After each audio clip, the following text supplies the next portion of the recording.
जय माता दी दोस्तों, welcome back to my channel. दोस्तों आज मैं आप लोगों को बताऊंगी कि नो स्कॉर्पियंस की लाइफ कैसी रहेगी 23 जून के दिन। तो चलिए दोस्तों स्टार्ट करते हैं।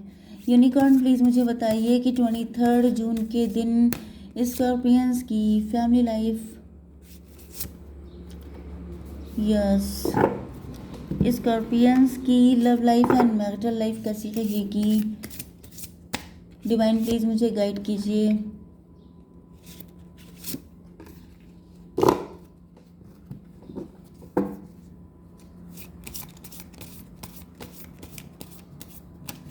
ओके डिवाइन प्लीज इन सभी कार्ड्स को क्लेरिफाई कीजिए।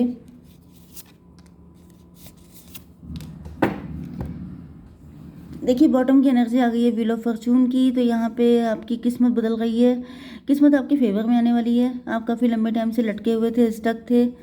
आप किसी से अनकंडीशनल लव करते हैं, आप किसी के साथ इक्वल गिव एंड टेक करना चाहते हैं, लेकिन आप स्टक हैं। तो ये टाइम चेंज हो रहा है, या फिर ये आपके पार्टनर हो सकते हैं जो काफ़ी टाइम से स्टक थे। वो किसी ऐसे पर्सन को ढूंढ रहे थे जो मतलब सर्च में थे, अनकंडीशनल लव है उनके अंदर, इक्वल गिव एंड टेक चाहते थे। तो ऐसा दिख रहा है कि 12 एंड 10 22 मतलब 4 में भी आपके पार्टनर एम्परर की एनर्जी में थे। एम्परर का मतलब होता है बहुत स्ट्रिक्ट, बहुत, देखिए मैंने कल पता नहीं किसकी रीडिंग की थी, तो उन्होंने मुझे लिखा था कि आपने धागे खोल दिए। धागे खोलने का मतलब ये है कि बहुत बार ऐसा होता है कि हम लोग खुद को नहीं चेक करते हैं कि मतलब क्या दिक्कत है। हम लोग इतना क्लियरली ऑब्जर्व नहीं करते हैं खुद को। लेकिन दिक्कत ये होती है कि हम लोगों की ही एनर्जी कई बार लव को आने से रोकती है। एम्परर की एनर्जी आ गई है। एम्परर का मतलब होता है ज़िद्दी इंसान। ज़िद का मतलब उसके पास कमी किसी चीज़ की नहीं है, लेकिन वो अड़ा हुआ है। एंड कई बार ऐसा भी हो जाता है कि हम लोग को खुद नहीं पता होता है कि हम लोग अड़ गए हैं। जैसे कुछ चीज़ों के लिए मना किया जा रहा है, लेकिन उसको हल्के में लेना, अपने आप को ये समझना, मतलब ये पता है कि ये सिचुएशन पेन दे रही है, लेकिन कुछ गुस्सा है, कुछ अंदर से ज़िद है कि नहीं मानेंगे, एंड फिर उसके कॉन्सिक्वेंसेस फेस करना। तो मुझे ऐसा दिख रहा है कि डेफिनेटली कोई एम्परर है जो उस कंडीशन में रह के भी खुश नहीं है, क्योंकि एम्परर का जो ये सिंहासन होता है, थ्रोन, ये जो है कांटों से भरा होता है। मतलब उसे बैठा नहीं जा रहा है, लेकिन वो बैठा हुआ है। क्यों? क्योंकि ज़िद है उसकी। तो बस यही समझ लीजिए कि ज़बरदस्ती, अगर आप बहुत ज़्यादा मॉरलिटी में जी रहे हैं, बहुत महान बनने की कोशिश कर रहे हैं, तो कोई एक्नॉलेज नहीं करेगा। एट लास्ट जब हम लोग डेथ बेड पे होते हैं, तो यही होता है कि क्या पाया क्या खोया। तो जो मिला है, जो है आपके पास, वही आपने पाया है। जो खो गया उसकी कहीं कोई काउंटिंग नहीं होती, किसके लिए क्या कर दिया वो ईश्वर देखते हैं, हम लोग नहीं देख सकते।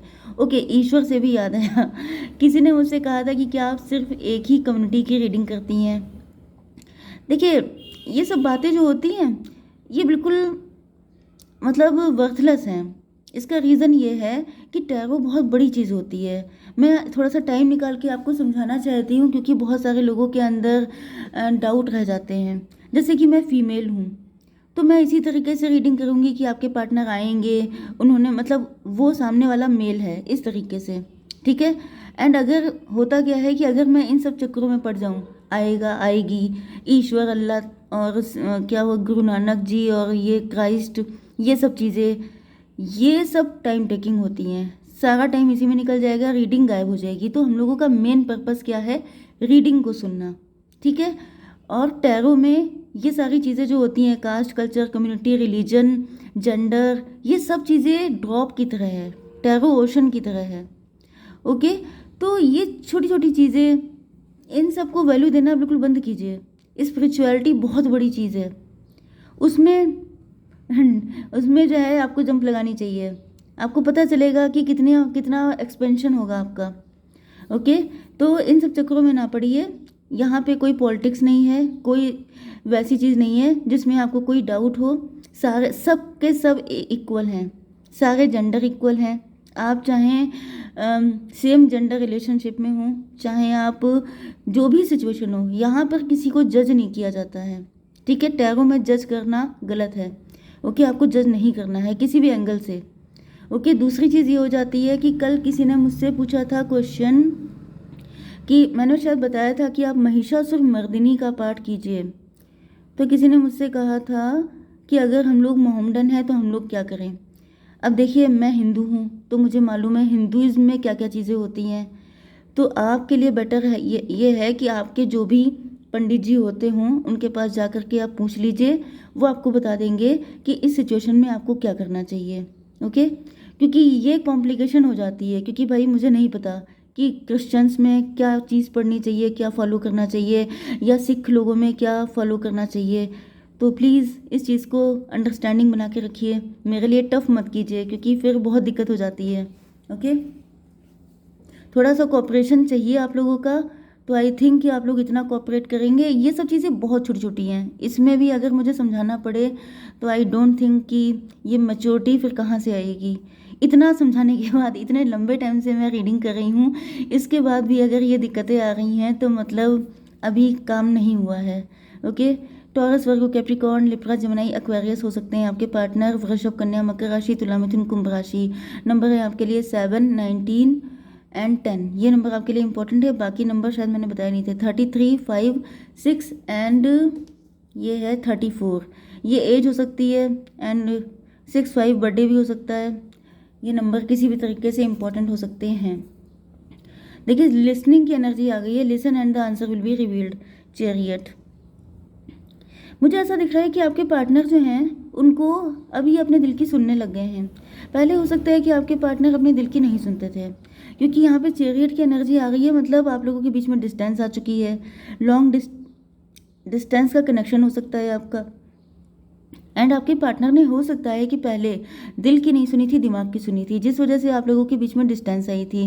लेकिन अब ऐसा दिख रहा है कि जब इनको व्हील ऑफ फॉर्चून मतलब लेसन मिले हैं, इनको पनिशमेंट दिया गया है। जस्ट अ मिनट, ये देखिए स्टकनेस।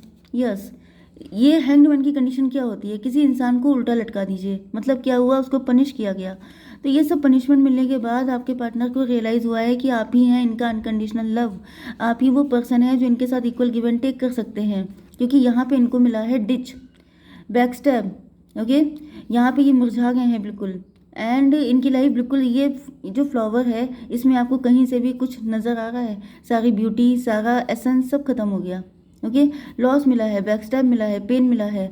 एंड इनको रियलाइज़ हो गया है कि इनकी एम्प्रेस आप हैं। तो ये आपके साथ एक न्यू बिगिनिंग करना चाहते हैं। एंड जब कोई इंसान लेसन लर्न करने के बाद आपके पास आता है तो मान के चलिए कि वो दोबारा गलती नहीं करेगा। क्यों? क्योंकि जो भी आप करते हैं फाइनली लौट फिर के आपके पास ही जाता है। What goes around comes around. Okay, जो दिया है वही वापस आएगा, ये रूल है, ऐसा नहीं है। अब देखिए, अब मैं आपको ये बता रही हूँ कि जो आप कर रहे हैं वही वापस आएगा, ये फैक्ट है। आप बॉल कहीं पे मारते हैं, वो बॉल आपके पास वापस आती है। यही सेम रूल चलता है पूरे यूनिवर्स में। एंड ऐसा नहीं है कि हर चीज़ के लिए बैठ करके ईश्वर जो है आपको इस तरीके से चेक करते हैं कि भाई किसने क्या किया, किसको जज वज करना, ये सब चीज़ें नहीं होती हैं। ये सिस्टम बना हुआ है, सारी चीज़ें सिस्टमेटिक हैं। जो करेंगे, कहा नहीं जाता है क्या, जो जैसा करेगा वैसा भरेगा। तो ये सब चीज़ें ऐसी नहीं है, ये बाकायदा ऑथेंटिक चीज़ें हैं। एंड इस वजह से मैं आपसे कह रही हूँ कि ये जो कुछ क्वेश्चन ऐसे आ जाते हैं जिनका कोई मतलब नहीं बनता है, क्योंकि सारी चीज़ें स्क्रिप्टेड हैं, सारी चीज़ें स्ट्रक्चर्ड हैं, सारी चीज़ें प्री प्लान्ड हैं। आपका आना, आपका यहाँ पर होना, आपका कब तक सर्वाइव करना, कब चले जाना, सारी चीज़ें प्री डिसाइडेड है। ओके, तो यहाँ पे ऐसा दिख रहा है कि आपके पार्टनर को अकल आ चुकी है। 33 एज हो सकती है इनकी। 6 नंबर, 6 का मतलब लवर्स।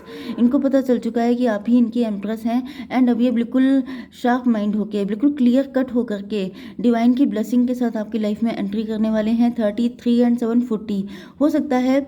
ये 7 साल पहले आपको छोड़ के गए थे, अब 40 ईयर्स के हो चुके हैं, या फिर काफ़ी लंबे टाइम बाद इनको अकल आई है। 7 नंबर भी आपके लिए इंपॉर्टेंट हो सकता है। 4 का मतलब हो गया एम्प्रर एंड 4 का मतलब राहु भी होता है। हो सकता है कि कोई थर्ड पार्टी हो, किसी ने इनको बहका दिया हो, भड़का दिया हो, किसी एडिक्शन की वजह से, टेम्पटेशन की वजह से ये आपसे दूर हो गए थे। लेकिन अब ऐसा दिख रहा है कि ये सारी चीज़ों को समझ में आ गया है कि मतलब अगर आप टेम्पटेशन की तरफ भागेंगे, क्योंकि टेम्पटेशन आपकी लाइफ में आती ही आपको टेस्ट करने के लिए है। ओके, ये आपका टेस्ट होता है कि आप कितना जल्दी फिसल जाते हैं, क्योंकि टेम्पटेशन शॉर्ट टर्म के लिए होती हैं। ओके, जैसे कि कोई भी अच्छी चीज़ है जो आपको बहुत शाइनिंग चीज़ है, वो शॉर्ट टाइम के लिए है। जो ऑथेंटिक चीज़ है उसमें उतनी शाइन नहीं होगी, लेकिन वो चलेगी लंबे टाइम तक। तो यहाँ पे ऐसा दिख रहा है कि अब आपके पार्टनर ने पहले तो इन सब टेम्पटेशन की सुनी थी कि मेरा पार्टनर बहुत ज़्यादा हॉट होना चाहिए, बहुत स्टाइलिश होना चाहिए, बहुत फ्रैंक, बहुत मॉडर्न, बहुत ये बहुत वो। लेकिन जब आप उसकी डेप्थ में जाते हैं, जब आपकी शादी हो जाती है, जब आप उसको अंदर से समझते हैं, तब आपको पता चलता है कि सब कुछ फेक था। सिर्फ ऊपर का रैपर अच्छा था, अंदर का जो मटेरियल है वो काफ़ी बेकार टाइप का है। जैसे आप कोई बहुत ही, जैसे कुकीज़ वगैरह आप लेके आइए, ऊपर से रैपर बहुत ही ज़्यादा अट्रैक्टिव है, लेकिन अंदर से खाने में बिल्कुल यूजलेस, थर्ड क्लास। तो फिर ये चीज़ हो जाती है। ओके, क्योंकि जो ऑथेंटिक है, जो रियल गोल्ड है, जो डायमंड है, उसे ऊपर से पॉलिश की ज़रूरत नहीं होती है। ठीक है, तो यहाँ पे ये चीज़ आपके पार्टनर को समझ में आ चुकी है। आप लोग मदर ऑफ पेंटिकल हैं, आप लोग वर्किंग हैं, वर्किंग नहीं भी हैं तो आप मदरली हैं। आपके अंदर वो सारी चीज़ें हैं जो किसी पर्सन को फाइनली चाहिए होती हैं। मतलब कि घर में आके सुकून चाहिए होता है सबको, चाहे आप कितने मॉडर्न, फ्रैंक, स्टाइलिश जो भी हो, लेकिन आप घर आएंगे तो आप चाहेंगे आपको चैन मिले, आपको सुकून मिले, आपका घर बैटल फील्ड ना हो, हर वक्त वहाँ पे कलह कलेश ना हो, हर वक्त वहाँ पे कोई आपको उल्टी सीधी बातें ना सुना रहा हो, किसी के मुंह से फायर ना निकल रही हो। आप चाहेंगे कि आप सुकून, ठंडी, बिल्कुल कूल कूल सा आपको एहसास हो। तो आपके अंदर वो क्वालिटी है। एंड आपके partner, your unicorn is so very close to you. इनको ऐसा फील होता है कि आप इतने कूल इसीलिए हैं, आप इतने अच्छे इसीलिए हैं क्योंकि आप अपनी इंट्यूशन की सुनते हैं। एंड अगर आप लोग वर्किंग हैं तो आपने कोई काम भी ऐसा किया है जो आपके इंट्यूशन से कनेक्ट था। मतलब आपके दिल ने जो कहा, उन चीज़ों के लिए आपने स्टैंड लिए हैं, उन चीज़ों पे आपने काम किया है। आपने फ़ायदा नुकसान नहीं देखा है कि किस में फ़ायदा होगा, किस में नुकसान होगा, किस चीज़, मतलब आप मटीरियलिस्टिक नहीं हैं, लेकिन आप बैलेंस्ड हैं। ओके, तो ये चीज़ें आपके पार्टनर को लगता है कि yes, this is the right one. ये पर्सन ऐसा है जिसके साथ मैं अपनी लाइफ को ब्यूटीफुली इंजॉय कर सकता हूँ। ओके, 5 एंड ये 40 हो गया, तो 45 मतलब 9 हो गया। हर्मिट की एनर्जी। अब आपके पार्टनर अकेले में सोच रहे हैं, डीप थिंकिंग कर रहे हैं, एंड इनको फाइनली रियलाइज़ हो गया है कि इंसान को एट लास्ट चाहिए क्या होता है। तो इनको आप ही के जैसा पर्सन चाहिए। इनको ज़्यादा शो ऑफ नहीं चाहिए, क्योंकि वो जो पैम्पर्ड लोग होते हैं, बहुत ज़्यादा स्टाइल, ये सब चीज़ें मतलब लंबे टाइम तक नहीं। ओके, रीडिंग बहुत लंबी हो गई, सॉरी। यूनिटी, अभी आपका हाथ मांगना चाहते हैं आपके साथ। A time of divine understanding, renewal, peace and hope. You radiate and attract great love. तो अब इनको रियलाइज़ हो रहा है कि आप इनके लिए ग्रेट लव हैं, क्योंकि यहाँ पे अनकंडीशनल लव की एनर्जी आई थी। आप ही से इनको वो प्यार मिल सकता है जिसके लिए ये भटक रहे हैं। सन की एनर्जी, आपके साथ इनकी लाइफ ब्लेस्ड रहेगी, ऐसा इनको फेथ है। 34 एंड 19 कितना हुआ? 3 1 4 9 3, just a minute. 34 and 19, okay. 53 का मतलब हो गया 8, स्ट्रेंथ। मुझे दिख रहा है कि आपके पार्टनर, आप लोग या तो हीलर हैं, डॉक्टर हैं, एनजीओज में हैं, या फिर आपके पास ही आपके पार्टनर का सुकून है। हिम्मत आ चुकी है इनके अंदर। अभी आपको कन्फेस करने के लिए अपना लव बहुत जल्दी जल्दी आ रहे हैं।